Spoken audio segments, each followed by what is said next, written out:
Is your Jeep stiff in all the wrong areas?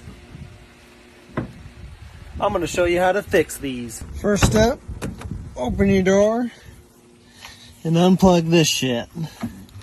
And then undo this shit. Now you're going to want to unbolt this shit. Now pull the door off. Now I'm going to open this shit and pound this shit out. Who am I? Take it, motherfucker.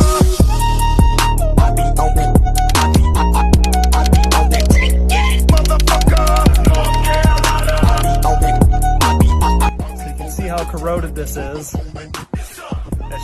It's gone. Now we're going to slide the TMR Customs insert in there. As you can see, it's no longer stiff.